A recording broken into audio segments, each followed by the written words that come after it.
가을의 정서를 담아서 좌우에 한번 서로 인사하며 축복하겠습니다. 잘 오셨습니다. 축복합니다. 가을에 더 건강한 계절이 되시기를 바랍니다.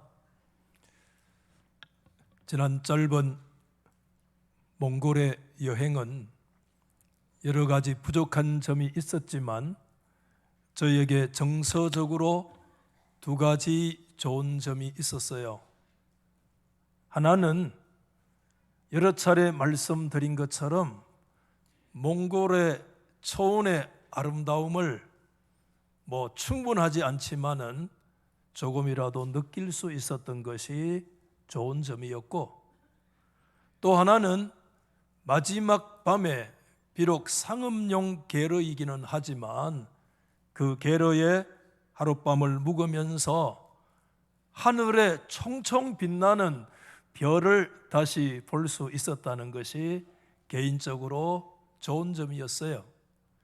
어린 시절에는 마당에 눕기만 하면 하늘에 빛나는 별들을 수없이 봤고, 그 유명한 북두칠성을 거의 매일매일 쳐다보았는데, 언젠가 북두칠성을 제대로 보지 못하다가 몽골의 그 칠흑 같은 초원의 밤에 하늘에 빛나는 북두칠성을 다시 보게 되었어요.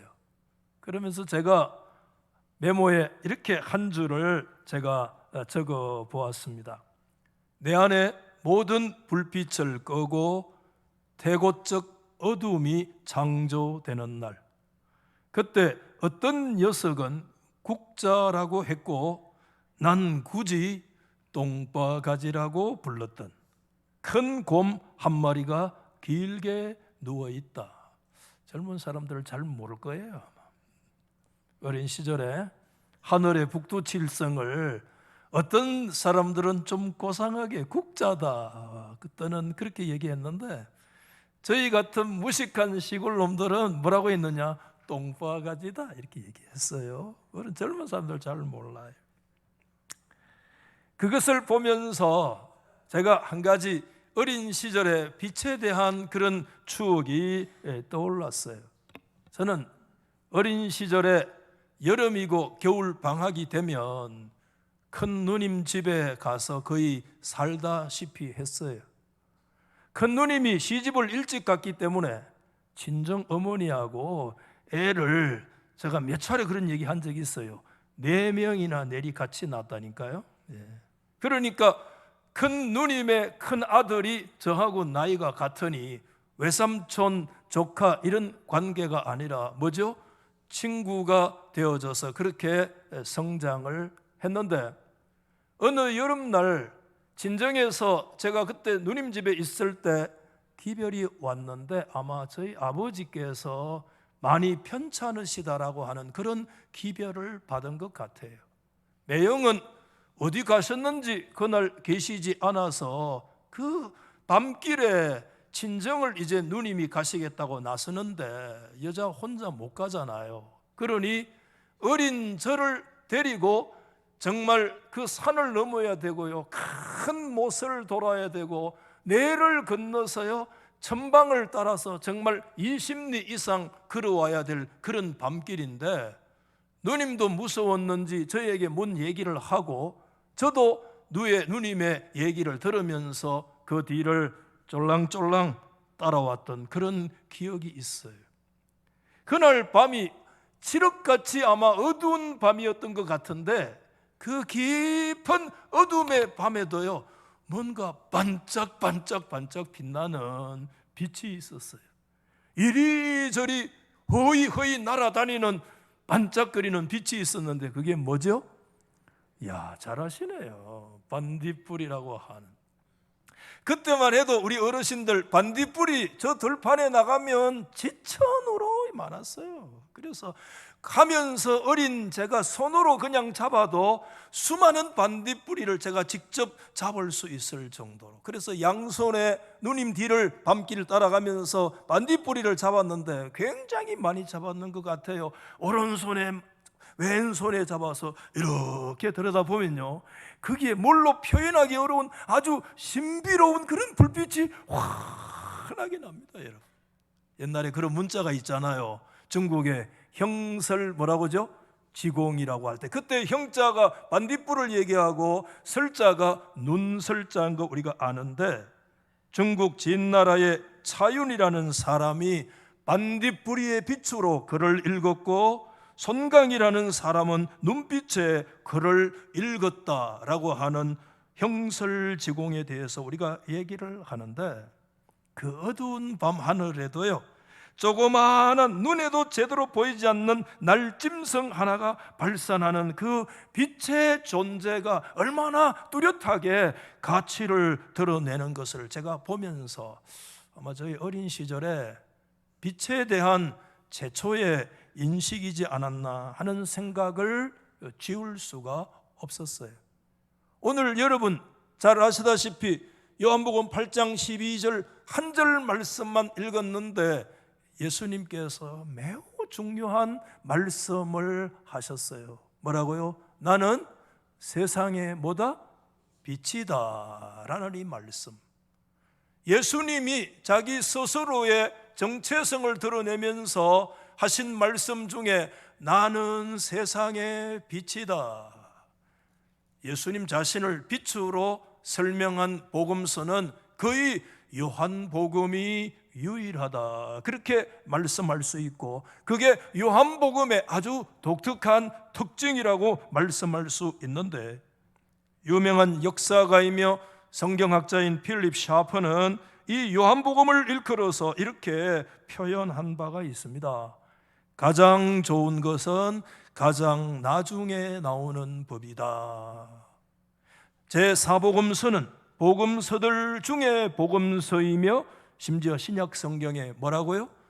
지성소다라고 말할 정도로, 여러분 공간복음이라는 마태, 마가, 누가는 주후 60년 초중반에 기록된 것 생각한다면, 요한복음은 한 세대 30년의 세월이 지난 주후 90년대에 나타난 복음서인데, 그 복음서 요한복음을 통해서 계시된 예수 그리스도를 통해서 하나님을 만날 수 있으니, 요한복음은 복음서 가운데 신약 성경의 지성소다라고 말할 수 있을 정도로 독특한 복음이다. 그런 측면에서 요한복음에 다른 별명을 하나 붙이라고 하면 요한복음은 빛의 복음이다. 무슨 복음이라고요? 빛의 복음이다. 요한복음 1장 말씀에도 보면 여러 차례 이미 얘기했어요. 1장 2절과 3절 말씀에 태초부터 계신 분 그리스도의 선제성에 대해서 얘기를 하고, 그가 선제하실 뿐만 아니라 그분은 천지 만물을 창조하신 창조주이심을 요한복음은 처음부터 강력한 선포를 하시면서 1장 4절 말씀에 가서 이렇게 말씀하고 있어요. 그분 안에 뭐가 있다고요? 생명이 있었는데 그 생명이 바로 무엇이다? 사람들의 빛이다. 믿으시면 아멘. 예수 그리스도 안에 생명이 있는 거 여러분 믿으십니까? 그 생명이 바로 뭐냐? 오늘 이 땅에 살아가는 모든 인생들이 바라봐야 할 빛이다, 그렇게 말씀하셨기 때문에, 여러분 8장 12절 처음에 예수님은 나는 세상의 빛이다 이렇게 말씀을 하시면서 끝에 가서 뭐라고 얘기하느냐? 생명의 빛을 얻으리라고 말씀하고 있는 거예요. 빛과 생명이 같은 거예요. 예수님이 세상의 빛이고 예수님은 그러므로 생명의 빛이시다 하는 것을 말씀을 하셨어요. 여러분 좀 피곤하실지 모르겠어요. 좀 복잡한 말씀이 될지도 모르겠는데, 오늘 이 8장 12절 우리가 딱 한 구절의 말씀을 읽었는데, 나는 세상의 빛이라는 이 말씀은 한 구절로 적어도 요한복음 안에서 존재하고 있지 않아요. 이 구절을 제대로 이해하려면 요한복음의 말씀의 구조를 잘 이해할 필요가 있어요. 나는 세상의 빛이라는 이 말씀을 핵심으로 해가지고요, 좌우의 대칭적 구조를 이루고 있다는 거 생각하게 되는데, 한번 그림을 보여주시면, 자, 여러분 보십시오. 가운데 핵심 코어가 나는 세상의 빛이라는 8장 12절 말씀이잖아요. 이 말씀을 기준으로 해서 왼쪽에 7장 8장 말씀에, 왼쪽에 7장은 초막절, 8장의 핵심은 그 유명한 간음하다가 현장에서 붙들려온 벌벌 떨고 있는 그 여인에 대한 말씀이 기록되어 있고, 나는 세상의 빛이라는 이 말씀을 기준으로 오른쪽에 9장과 10장이 서로 7, 8장과 대조가 되어지는데, 대칭인데, 9장 말씀에서 날 때부터 맹인된 시각장애인에 대한 스토리가 있고, 10장 22절 말씀의 배경은 수전절이라고 하는, 그래서 7장과 10장이 초막절과 수전절로 서로 대칭을 이루고, 8장 말씀에 간음한 여인과 모태로부터 시각장애인이 서로 나는 세상의 빛이라는 이 말씀을 중심으로 정확하게 대칭적 구조 속에서 무슨 말씀을 했는가 하면, 예수님은 나는 세상의 빛이다 라는 말씀을 하셨다는 거예요. 자, 우선 여러분, 이 세상의 빛이라는 왼쪽의 구조를 보면 초막절과 간음한 여인이 나오는데, 나는 세상의 빛이다 라는 예수님의 말씀은 초막절을 배경으로 말씀하고 있어요. 여러분, 초막절 많이 들어보셨잖아요. 장막절, 이것은 유대인들의 대표적인 절기잖아요. 양력 10월경에 있는 절기인데 40년 이스라엘의 광야 생활을 기념하는 절기인 거 아시죠? 그래서 초막절은 7일 동안 지키기 때문에 7일 동안 그들은 다 어디에서 거해야 돼요? 초막을 지어가지고 그곳에서 생활하면서 광야 생활을 기념하고, 그래서 초막절기라 이렇게 얘기를 하잖아요. 그런데 그때 마지막 추수가 이루어지기 때문에 수장절, 오늘 우리의 표현으로 얘기하면 추수감사절을 겸하여 드리는 절기이기도 하죠. 근데 여러분, 초막절에는 두 가지 의미 있는 의식이 있어요. 하나는 물의 의식이 있고요, 또 하나는 정반대로 불의 의식이 초막절의 핵심 의식으로 있다는 거 우리가 놓쳐서 안 돼요. 6일 동안에 물의 의식을 뭘 행하느냐 하면, 그 예루살렘 근처에 못이 있어요. 그 못이 무슨 못입니까? 실로암 못에 가가지고요, 사람들이 전부 다 물을 떠가지고 가져와가지고 어디에 갖다 붓는 거예요? 지금 성전 제단에 갖다가 물을 갖다가 계속 들이붓는 거예요. 이것을 하루에 한 번씩 6일 동안 반복하는 의식이 초막절에 행하는 물의 의식에 대한 내용이다. 왜 이런 의식을 행하느냐? 출애굽 당시에 광야의 길을 걸어갈 때 하나님께서 그때 물을 주신 줄 믿으시기를 바랍니다. 하나님이 우리에게 물을 주셨다.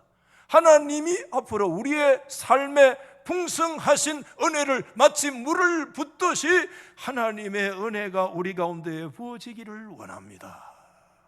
저와 여러분의 앞으로의 남은 생애 속에, 과거에도 은혜 주셨지만 앞으로의 우리의 남은 생애에 물 붓듯이 부어주시는 하나님의 은혜가 있기를 예수 이름으로 축복합니다. 그런 것이 물의 예식인데, 그때 예수님이 초막절에 이 물의 예식을 배경으로 해서 아주 유명한 말씀을 요한복음 7장에 38절 39절에 하셨어요. 우리 잘 아시는 유명한 말씀이 이 배경으로 하신 거예요. 읽어보실까요? 시작. 명절 끝날 곧 큰 날에 예수께서 서서 외쳐 이러셨어요. 큰 소리로 외쳐. 시작. 누구든지 목마르거든 내게로 와서 마시라. 나를 믿는 자는 성경의 이름과 같이 그 배에서 뭐가요? 생수의 강이 흘러나오리라. 할렐루야. 39절 제가 제시 안 했지만 그것은 믿는 자들이 받을 성령에 대한 말씀이다, 이렇게 얘기하고 있어요. 예수님이 뜬금없이 그냥 생수의 강에 대해서 말씀하신 것이 아니라는 거예요. 이 초막절의 대표적인 하나의 의식인 물의 의식을 배경으로 해서, 그때 제가 설명을 자세히 드리지는 않습니다만은 그 성전 제단에는 이미 뭘 갖다 꺾어놨느냐면은 버드나무 가지 많이 꺾어다 갖다 놓고 물을 뜨다가 그 버드나무가 말라가니까 그 버드나무 위에 다시 회복하라고 갖다 물을 계속 들이붓는 일이 6일 동안 반복되잖아요. 일시적으로 도움이 될지 모르겠어요. 그러나 여러분, 물을 아무리 갖다 부어도요 버드나무는 말라 비틀어질 수밖에 없어요. 오늘 우리 인생이 정말 생수의 강, 우리 인생이 살아날 수 있는 인생의 진정한 근원이 누구냐 하면 예수 그리스도만이 생수의 강이시고 믿는 자들이 받을 성령님의 역사인 줄 믿으시기를 바랍니다. 그 물의 의식을 통해서 예수님이 진정한 생수의 근원이 되시는 걸 말씀하신 거예요, 여러분. 물의 예식이 7장에 언급된 것이라면 8장에는요 빛의 예식에 대해서 사실상 배경으로 가고 있는 게 8장 12절에 예수께서 또 말씀하셨다 오늘 그랬는데 여기에 또 말씀하셨다는 것은 물의 예식에 이어서 사실 계속 말씀하셨다는 의미를 가지고 있어요. 유대인들의 전통적인 문서 그 유명한 탈무드도 있지만 자주 제가 가끔 말씀드리지만 미시나라고 하는 게 있어요. 성경에 그걸 장로들의 유전 또는 전통이라 굉장히 유대인들이 중요하게 여기는 문서인데 그 미시나에 뭐가 기록되어 있는가 하면 그때 초막절에 유대인들이 물의 의식 말고 불의 의식을 어떻게 행하느냐가 자세하게 기록이 되어져 있습니다. 좀 길잖아요. 제가 여러분 읽어 드릴게요. 초막절 첫날이 끝나갈 때 그때 사람들은 어디로? 여인의 뜰로 내려가요. 성전입니다. 그곳에 뭐가 있느냐 하면 황금으로 만든 등대들이 있는데 4개예요. 그 등대마다 4개의 황금 주발들이 놓여 있고 그 곁에 4개의 사다리들이 있었습니다. 제사장 계열의 4명의 젊은이들이 손에 기름 종지를 들고 그 사다리를 올라가서 주발마다 그 황금 등대에 기름을 가득 채우는 거예요.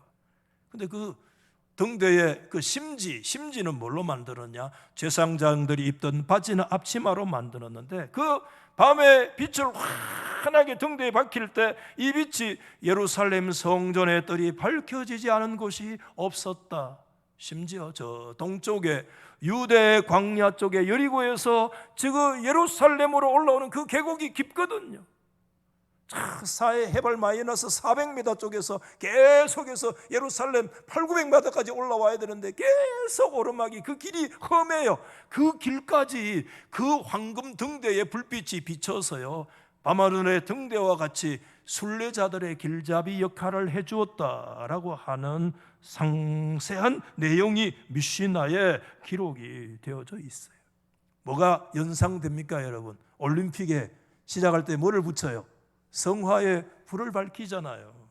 그래서 올림픽이 끝날 때까지 성화의 불은 꺼지지 않아요. 마찬가지 초막절의 절기에 물의 행사도 있지만 불의 행사가 있어서 첫날 밤에 황금 등대에 불을 피어난 다음에 그 초막절 절기가 끝날 때까지 그 불이 활을 타도록 그렇게 돼 있어요.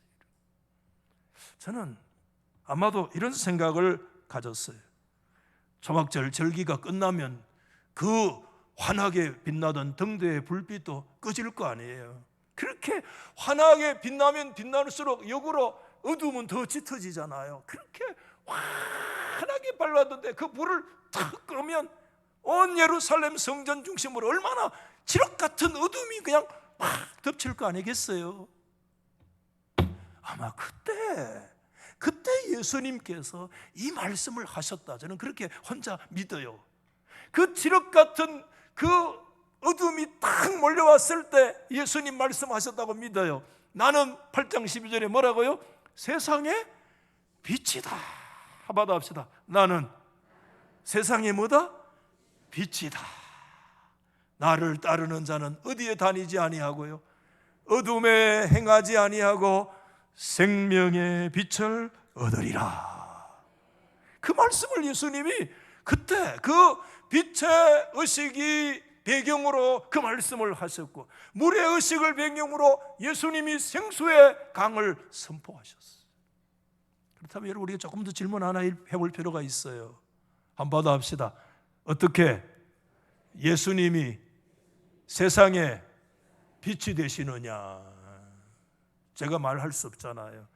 요한복음이 가르치는 왜 예수님이 세상의 빛인가를 사도 요한이 아까 말씀드린 것처럼 그 말씀을 기점으로 왼쪽에 7장, 8장, 오른쪽에 9장, 10장의 이 내용 전체를 통해서 뭐를 지금 드러내느냐? 예수가 세상의 빛이라는 이 말씀을 확 드러내는 거룩한 장치가 요한복음 곳곳에 확 박혀 있다는 거예요. 우리가 이거 놓치면 안 돼요. 그래서 여러분, 요한복음 8장 1절에서 11절에 보면 아까 우리 왼쪽에 그림에 본 것처럼 간음하다가 현장에서 붙들려 오인 그 여인의 정말 두려운 스토리가 그곳에 있어요. 이 스토리는 초막절의 물의 의식과 빛의 의식 사이에 배치되어져 있어요. 주석가 핸드릭스는 이렇게 설명했습니다. 간음하다가 현장에서 붙들려온 그 여인의 스토리와 예수님이 나는 세상의 빛이라는 이 말씀 사이에는 서로 긴밀한 연관관계가 있다. 여러분, 서기관과 바리새인들 앞에 그들이 현장에서 간음하다 여인이 끌려와가지고 누구 앞에요? 질질 끌고 와서 예수님 앞에 갖다 놓은 거예요. 한번 상상해 보십시오. 그 죄만 해도 무거운데 현장범이야. 그러면 요즘 말로 빼박이야. 빼도 박도 못하는 그 현장에 그 여인을 끌고 온 그 사람들의 손에는, 성경은 얘기하지 않지만 성경 전통을 보면 다 손에 뭐가 있어요? 양손에 전부 다 돌멩이가 있어요. 모세의 율법에 의하면 최초의 정인이 그 사람을 향해서 돌을 탁 던져요. 정죄의 돌이라고 그래요. 너는 죽어야 돼. 너는 율법에 정죄받을 사람이야. 너는 회복될 수 있는 길이 없어. 내가 최초의 정인이야 하면서 탁 때리면 그 최초의 정인을 따라 제2, 제3의 사람들이 손에 돌을 들어서 그 여인을 때렸는데 그 돌무더기에 그날 그 여인이 무덤이 되는 그런 현장이에요. 그때 그 서기관과 바리새인 율법의 사람들이 그 여인을 끌고 와서 요한복음 8장 5절에 예수님께 질문했습니다. 모세의 율법에는 이런 여자를 돌로 치라고 얘기했는데 당신 어떻게 하면 좋겠냐고 이렇게 물었습니다.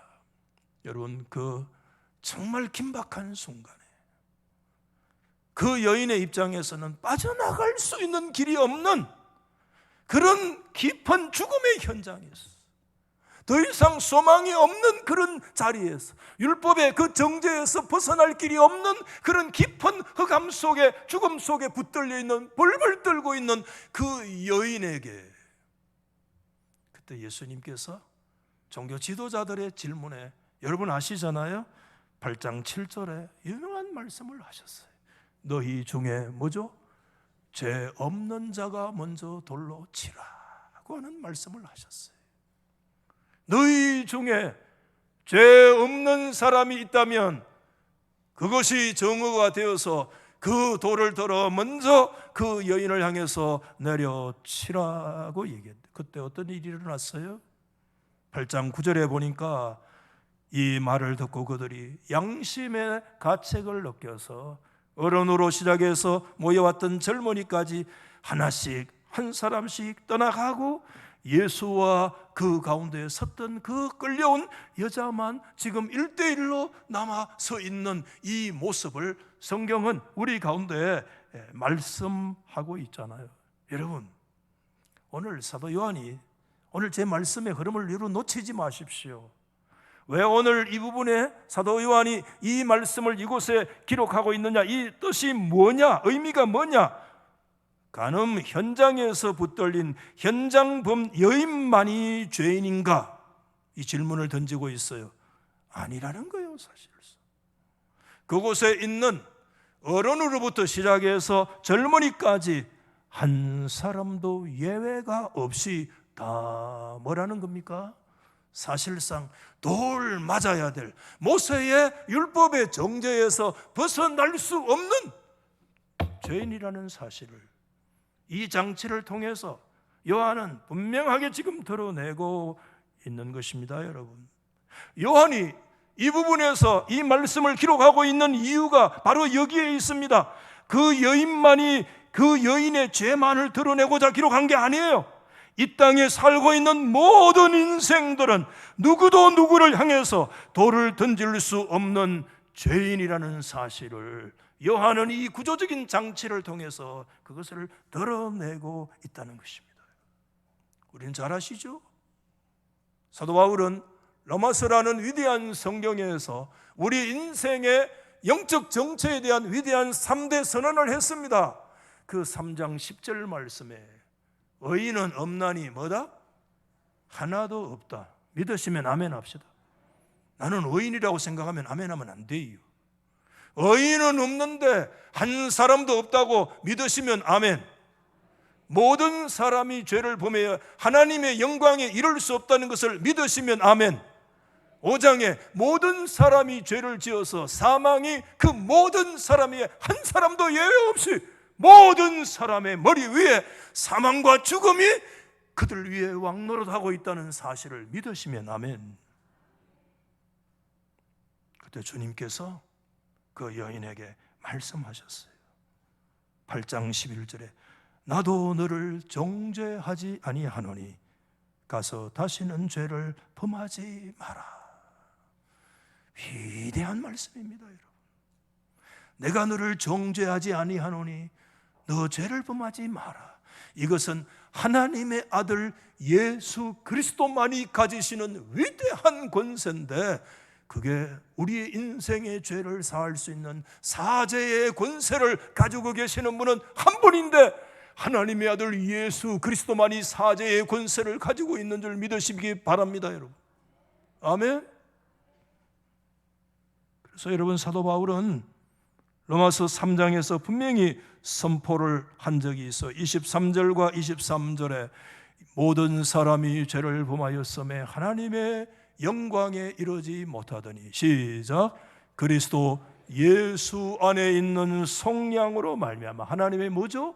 은혜로 값없이 어떻게 의롭다 하심을 얻은 자 되었느니라. 아멘. 여러분, 저와 여러분을 위해서 자신을 내어주신 예수 그리스도만이 죄와 사망의 권세를 이기시는 역사가 있는 줄 믿습니다. 죄와 사망은 빛과 어둠의 가운데 어느 영역이냐 하면 어둠의 영역입니다, 여러분. 죄의 영역, 사망의 영역은 어둠의 영역입니다. 우리 인생은 이 세상에 태어나는 순간부터 죄와 사망에 한 사람도 예외 없는 어둠의 영역에 붙들려 있어요. 그들의 가는 길은 어둠과 사망과 죽음의 길 속에 붙들려 있습니다. 그런 인생에게 생명을 주시는 분은 예수 그리스도 뿐이십니다. 어둠에 생명을 주실 수 있기 때문에 생명은 그리스도의 빛입니다. 예수님만이 빛이십니다, 여러분. 벌벌벌벌 떨고 있는 그 현장범, 그녀의 심정 생각해 보십시오. 그런데 성경은 그녀만이 정죄의 대상이 아니라 그녀를 양쪽에 주먹돌을 쥐고 끌고 왔던 그 종교의 지도자들조차 한 사람도 예외 없이 그들은 다 어디에 붙들려 있느냐? 흑암과 죽음과 모세의 정죄에 피해 갈 수 없는 그런 사망의 권세와 지옥 같은 영적 어둠에 붙들려 있는 존재이기 때문에 인생의 빛으로 오신 분이 누구시냐? 예수 그리스도만이 생명이시기 때문에 그분만이 우리의 빛이시다는 것을 오늘 이 왼쪽의 사건을 통해서 내가 세상의 빛이라는 사실을 확 드러내는 거룩한 장치가 요한복음이에요. 이제 반면에 오른쪽 생각을 한번 해보십시다. 9장과 10장의 말씀에 나면서부터 성경에 맹인이라고 그랬기 때문에 요즘 그런 단어 잘 안 쓰잖아요. 시각장애인, 맹인이라고 표현하겠어요. 그리고 10장 22절에 그때 절기가 있는데 수전절 때는 겨울이라 이렇게 말씀을 하고 있는 것입니다. 살펴본 대로요 7장 8절의 배경이 초막절이라고 하면 9장과 10장의 배경은 수전절이라고 하는 절기를 배경으로 하고 있어요. 여러분 수전절 아시죠? 이것은 구약에서부터 내려오던 절기가 아니에요. 구약에는 수전절 절기가 없었어요. 이스라엘의 역사 중간기를 지나면서 발생되고 생겨난 새로운 절기가 수전절이에요. 그래서 수전절은 신약 성경밖에 안 나와요. 왜? 과거에는 그런 절기 없었거든요. 주전 3세기에 시리아잖아요, 지금으로 얘기하면. 그때 그 시리아 셀루키드 왕조가 들었었는데 그 셀루키드 왕조의 아주 악한 왕, 제가 뭐 성경 여러 곳에서 자주 언급하는데 그게 안티오쿠스 에피파네스 4세라고 하는 무지막지한 왕이 있습니다.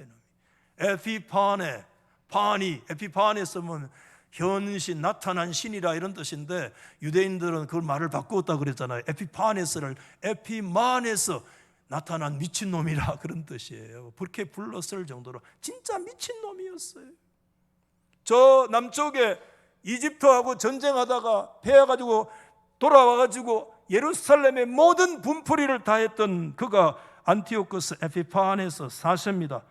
예루살렘에 들어와서요 사륙과 약탈을 일삼았고 유대인들의 제사를 금지했고, 정말 충격적인 거 있죠. 유대인들이 제일 부정하게 여기는 동물이 뭐라고요? 돼지인데 그 돼지를요 하나님 앞에요 성전 제물로 갖다 바쳤다니까. 유대인들이 싫어하는 거. 심지어 지성소에다가 뭘 갖다 세웠는가 하면 헬라의 최고의 신인 제우스 신 아니야? 제우스 신 동상을 예루살렘 성전 지성소에 갖다가 놓은 사람이 그게 에피파네스 4세야. 유대인들이 미쳐나 자빠지는 거지. 견딜 수 없는 거야. 유대인들의 종교적인 자존심을 긁을 대로 다 긁어 놓으니까 못 견디는 거예요. 그때 일어난 운동이 마카비라고 하는 제사장 계열의 사람이 일어나서, 그래서 마카비 운동이 일어났어요. 유대 독립운동이야.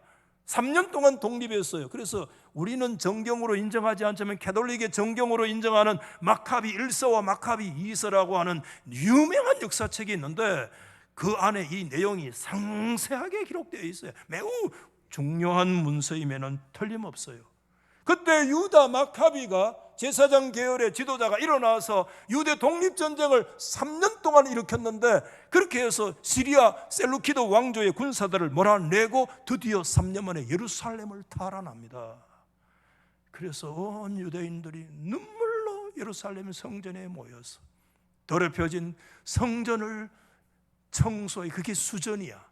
그렇게 해서 다시 눈물로 하나님 앞에 그 성전을 봉헌해서 그때부터 새로운 절기가 만들어진 절기가, 그때 예수님 당시에 수전절이라는 절기가 이미 지켜지고 있었던 그 절기가, 그래서 이 수전절을 유대인들은 하누카라고 그러는데, 하누카라고 하는 히브리 말은 봉헌한다라고 하는 의미를 가지고 있는데 어느 날 지키느냐?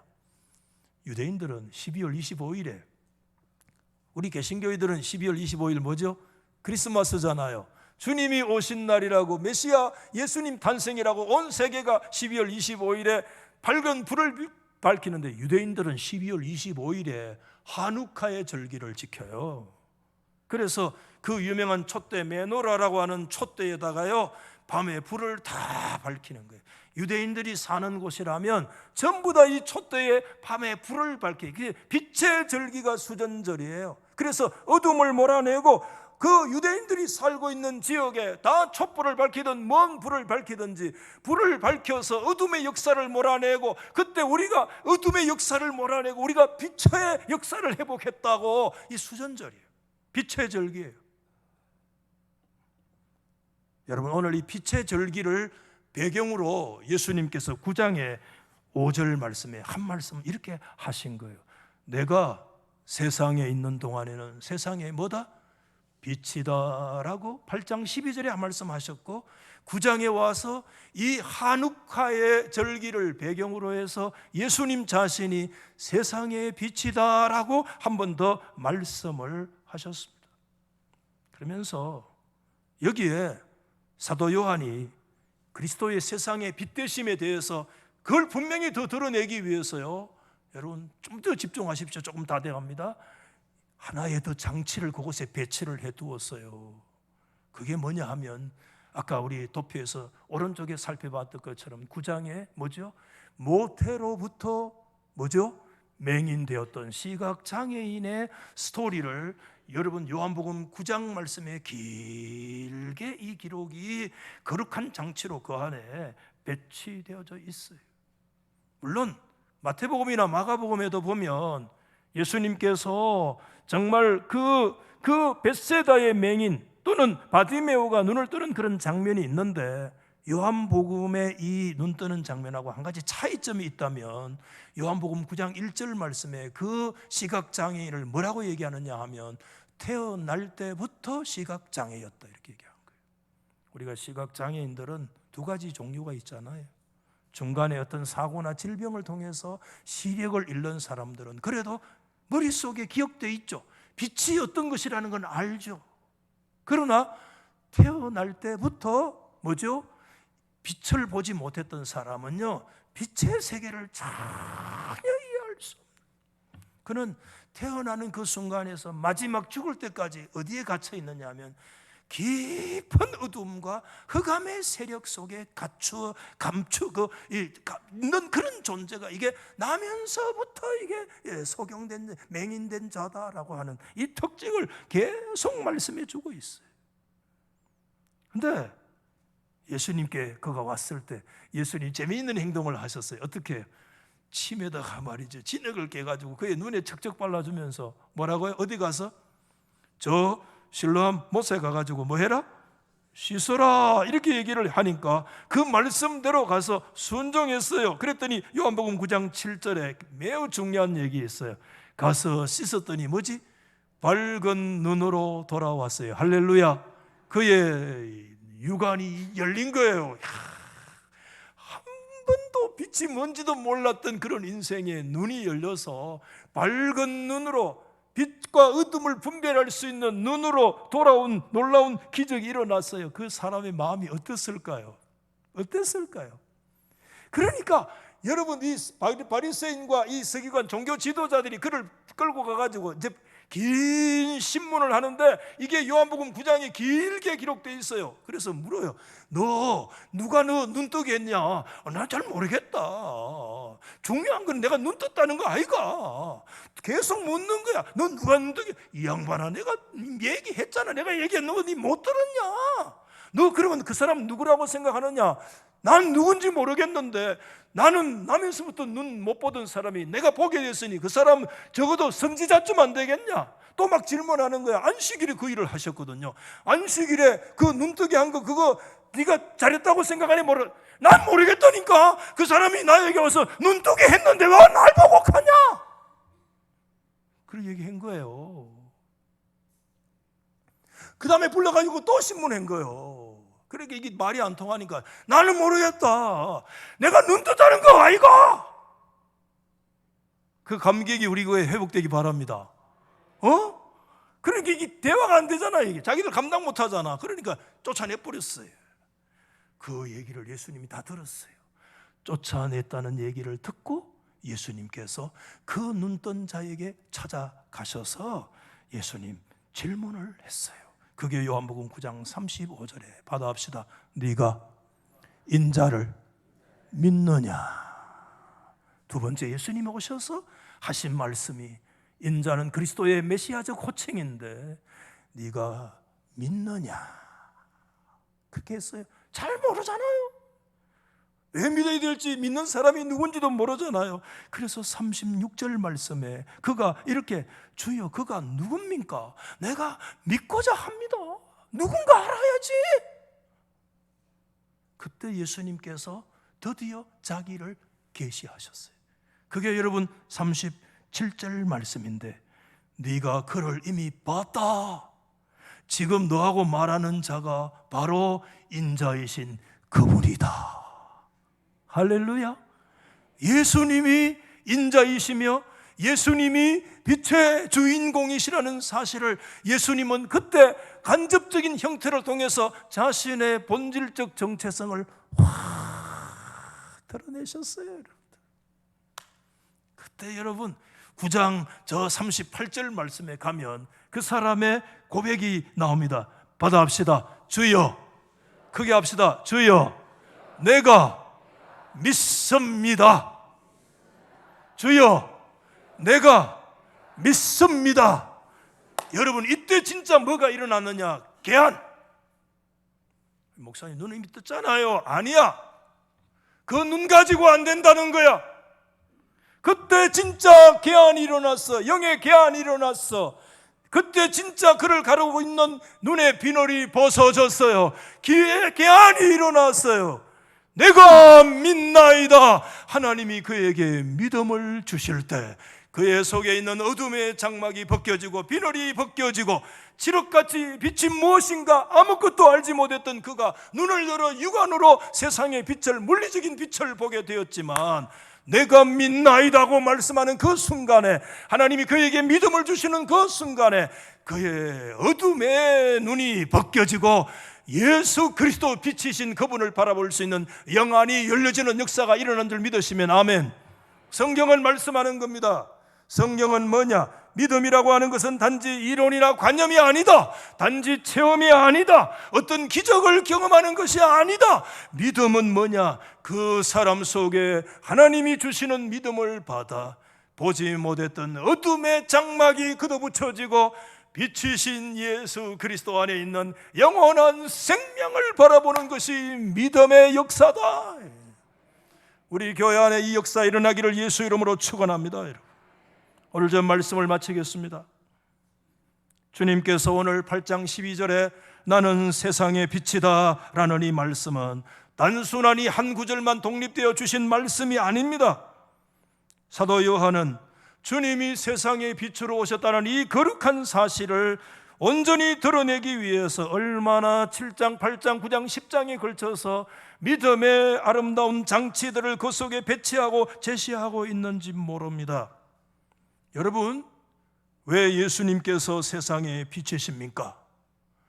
그분만이 가늠하다 현장범으로 붙들려 있는 그 여인, 죽음을 피해갈 수 없는, 죽음의 어둠의 권세에 붙들려 있는 우리 인생들, 의인이라고 아무도 없는 우리 인생들, 벌벌 떨고 있는 그 죽음 앞에 있는 우리 인생들에게 그 죽음에 이를 수 있는 죄를, 내가 너의 죄를 사하노라, 예수님의 십자가의 그 대속의 공로만이 우리의 죄를 사하여 주시기 때문에 오늘 예수 그리스도만이 우리의 영원한 생명의 빛이 되시는 줄 믿으시면 아멘.